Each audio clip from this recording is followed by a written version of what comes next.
dengar ini di daerah Madura itu pulau yang antara Madura dan Sulawesi itu apa namanya itu apa Tengian atau apa itu ya?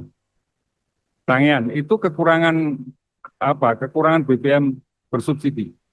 Nah, karena pernah kelompok nelayannya itu sempat menghubungi saya, mereka menanyakan bagaimana cara supaya koperasi mereka itu bisa diberi izin untuk menyalurkan BBM di wilayahnya kalangan nelayan itu. Pak Toto, Ya, waktunya oh tadi ya, sampai 3:30 kita perpanjang dulu ya, baik. 30 menit. Ya, Singkat terakhir, Pak Toto. terakhir itu cerita di tempat lain. Nah, cerita di dapil saya dapil DIY.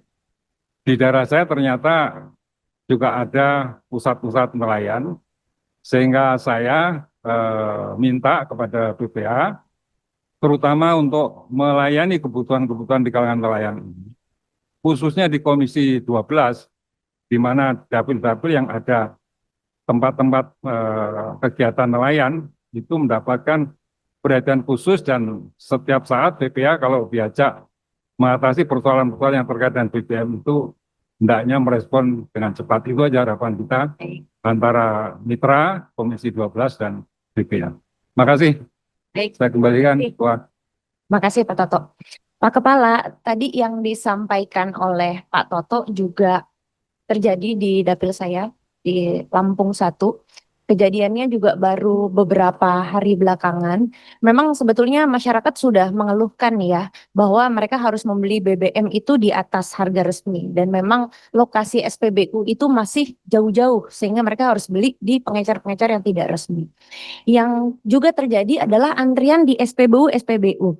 Ini terjadi di Bandar Lampung dan di Lampung Selatan pada Jumat minggu lalu. Antrian yang begitu panjang, mengular, sehingga memang supir-supir truk itu utamanya mereka mengeluhkan karena pasti merugi, harus menunggu lama, dan ternyata kejadian ini sering sekali terjadi, bahkan bisa sampai berhari-hari.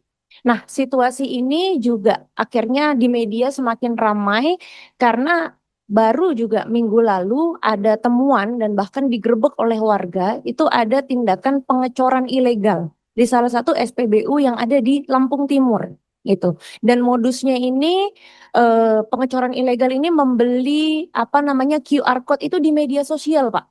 Jadi di media sosial diperdagangkannya, dibeli juga secara ilegal, akhirnya ditukarkan di SPBU dan akhirnya mereka melakukan tindakan ilegal tersebut. Tentu ini menjadi kemarahan dari warga masyarakat. Kita juga menyayangkan masih adanya hal-hal seperti ini.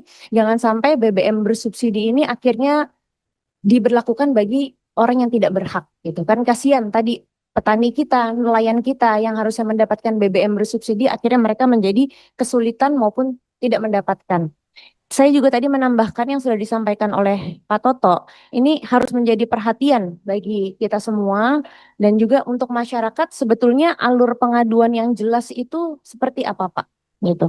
Dan juga bagaimana desain dari Bapak untuk penguatan kelembagaan dari Direktorat Pengawasan BPH Migas untuk menangani aduan-aduan seperti ini. Saya pribadi pun sangat setuju apabila nanti digitalisasinya semakin dilengkapi, tidak hanya dengan CCTV, karena bayangkan kalau CCTV dari ribuan SPBU itu datanya ditarik, itu akan memerlukan cloud yang begitu besar, gitu. Sehingga kita mungkin memerlukan sistem yang lebih efisien lagi, entah mobile apps, entah sistem seperti apa agar memudahkan pengawasan seperti ini.